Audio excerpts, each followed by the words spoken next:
এখন সব বুঝতে পারি। মাঝে মধ্যে মনে হয় বিজনেসটা যদি আজ না করতাম তাহলে এত বড় মহাবিপদে কখনোই পড়তে হতো না আমাকে, আর এত ঝামেলাও আমাকে পোহাতে হতো না। বিজনেসটা করতে গিয়ে এখন পড়ে গেছি মহা মুসিবতে।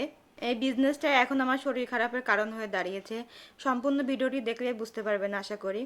তো এই যে সকালে উঠে সামজিৎকে খাওয়ানোর জন্য রান্নাঘর থেকে খাবার রেডি করে চলে আসছি। তো সামজিৎ প্রতিদিন সকালে 3টা করে বাদাম খায়। ওকে আমি বলছি তুমি 3টা বাদাম বেছে নিবা কৌটার মধ্যে থেকে। ও সবচেয়ে ছোট ছোট যে 3টা বাদাম আছে ওই 3টা বাদামই আগে বাছবে, ও ছোটোগুলোই আগে খাবে। মানে বড়টা খেলে তো বেশি খাইতে হবে, এই জন্য সবচেয়ে ছোটোগুলো বেছে বেছে খাবে। ইদানিং ওকে সব কিছুই দেওয়ার চেষ্টা করতেছি টুকটাক, যেন সব কিছুই খাওয়া শিখতে পারে। এখন অনেকে বলতে পারেন আপু ও কি খাবার শিখে নেয়, ও কি খাবার খায় না, এত বড় বাচ্চা খাবার খায় না। ও খাবার খেত, ছোটবেলা থেকে ও খাবারের উপর খুব আগ্রহ ছিল।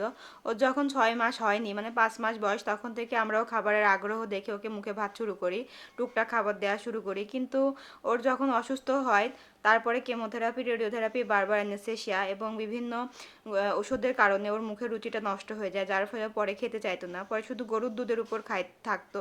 তারপর থেকে সেরিলাক খাওয়াইতাম, মাঝে মধ্যে রুটি পরোটা এগুলো খাওয়াইতাম।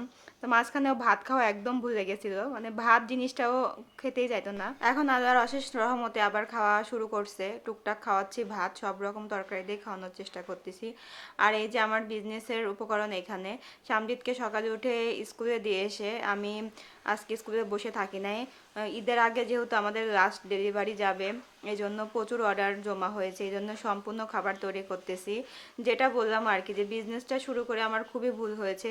আচ্ছা, বিজনেস শুরু না করলে এমন হতো না। এতটাই শরীর খারাপ আর এত গরম পড়তেছে, তার মধ্যেও কিন্তু অর্ডারের কাজ থেমে নাই। আর থামিয়ে রাখবো বা কী করে? সব বাবা মাই যে আমার মুখের দিকে তাকিয়ে আছে, যারা আমার থেকে নিয়মিত খাবার নেয়, একবার যারা খাবার নিয়েছে তারাই আমার নিয়মিত কাস্টমার। আলহামদুলিল্লাহ সবাই আমাদের খাবার পেয়ে খুবই খুশি যে আপনার খাবারটা আসলেই ভেজাল মুক্ত এবং ফ্রেশ খাবার। আর সব কিছু যে আমরা মিক্সড করি, উপকরণ সবগুলো দেয়, আমাদের খাবার দেখলে খাবারের ঘ্রাণ সুন্দর টের পাওয়া যায়।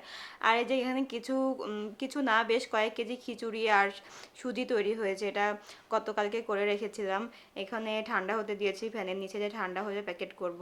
আর এদিকে আমি সব সেরিলাকের উপকরণ মিক্স করে নিয়েছি। মিক্স করে নিয়ে গ্রাইন্ডার মেশিন, আমাদের বড় মেশিন আছে গ্রাইন্ডার মেশিনে সম্পূর্ণ গুঁড়া করে নিয়েছি।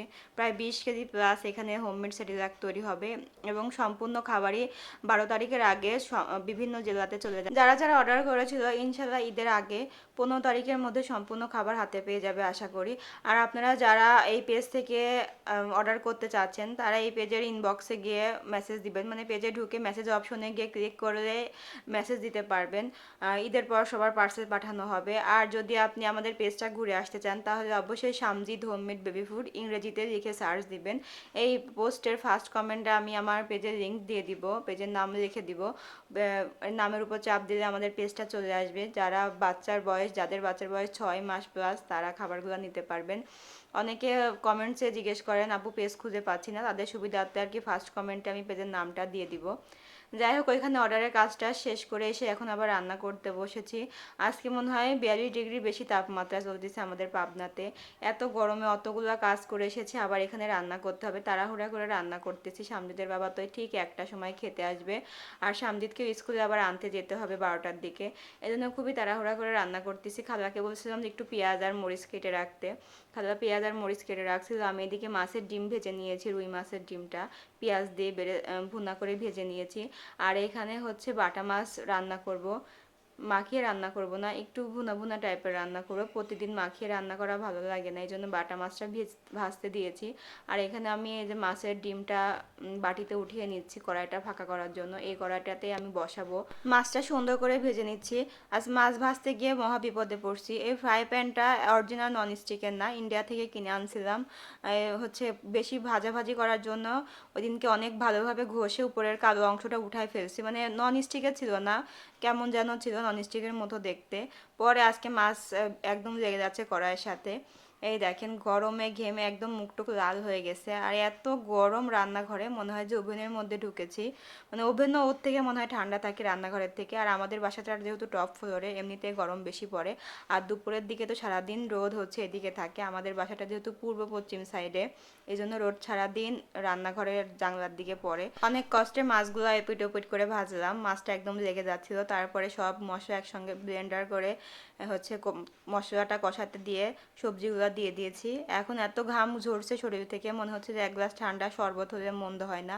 তাই বাসাতে যেহেতু লেবু আছে একটু শরবত খেয়ে নিচ্ছি।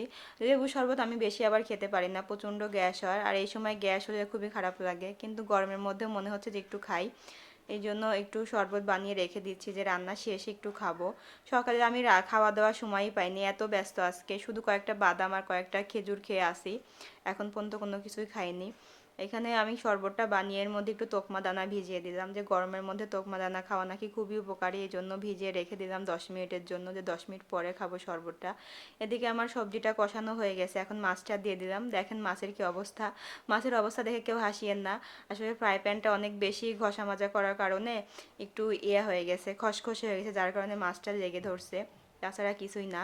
এই যে এখন আমি এগুলো একটু খেয়ে নিব, ভাবতেছি যে আবার সামজিৎকে আনতে যাইতে হবে, আবার অনেক কাজ আছে, আবার দুপুরে খাওয়া খেতে খেতে দেরি হয়ে যাবে, এই জন্য ভাবলাম যে বারান্দায় একটু ঠান্ডার মধ্যে বসে একটু কলা খেজুর আর কিশমিশ খেয়ে নেই শরবতের সঙ্গে, পেটটা একটু ভরা ভরা থাকবে, তারপরে হচ্ছে কাজ করব, তারপরে ভাত খাবো দুপুরে, একবারে গোসল টোসল করে ভাত খাবো ভাবছি।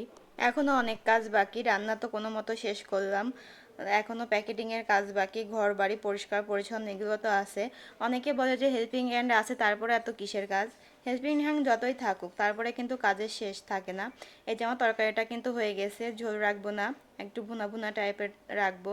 পরে এই যে রান্না একদম শেষ, রান্না একদম শেষ করে রান্নাঘর থেকে বের হয়ে এসে একটু বিছানায় পিঠ দিয়েছিলাম, পিঠটা একদম লেগে গেছে, মানে এখন বেশিক্ষণ দাঁড়িয়ে বা বসে কাজ করতে পারি না, মাজা টাজা ব্যথা হয়ে আসে।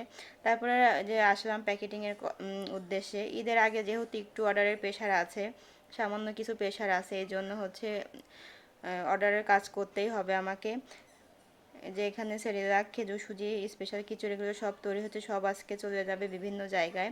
তো যাই হোক, সবাই আমাদের জন্য দোয়া করবেন, আর যারা আমাদের পেজে খাবার অর্ডার করতে চান তারা অবশ্যই আমাদের পেজে নক দিবেন, আমরা রিপ্লাই দিব, রিপ্লাই পেয়ে যাবেন, খাবার অর্ডার করতে পারবেন। আজকের ভিডিওটা এই পর্যন্তই রাখি, সবাই ভালো থাকবেন, আল্লাহ হাফেজ।